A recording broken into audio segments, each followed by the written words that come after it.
Nous retrouvons dans cette vidéo pour parler de l'analyse approfondie du cas Lexar. Le cas Lexar, donc on vous propose un bilan comptable de la société Lexar au 31/12. Vous avez différentes données qui vous sont données, le fonds de roulement, le besoin en fonds de roulement, tout ça. C'est un cas que vous avez déjà vu. Le travail à faire, c'est l'analyse de ce bilan fonctionnel. Il faut reprendre vraiment étape par étape le fonds de roulement, le besoin en fonds de roulement, le besoin en fonds de roulement global, la trésorerie nette et bien évidemment le fonds de roulement général. Le fonds de roulement affiche donc un montant certain qui est de 487 000 €. Ensuite, vous pouvez analyser le besoin en fonds de roulement d'exploitation. Donc là, c'est vraiment ce qui concerne l'activité principale de la société. On analyse aussi les emplois d'exploitation, les créances clients. Créances clients, très important pour savoir combien on a dehors qu'on doit encaisser. Ça rentre dedans, c'est une donnée très très importante au niveau de la trésorerie.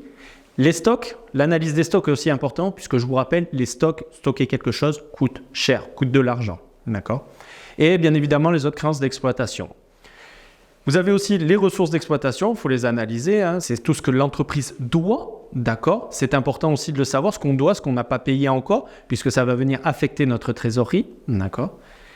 On peut analyser aussi le besoin en fonds de roulement hors exploitation, donc là c'est tout ce qui ne concerne pas l'activité principale de la société, et bien évidemment finir avec le besoin en fonds de roulement global, donc là qui reprend l'ensemble du besoin en fonds de roulement d'exploitation et celui hors exploitation.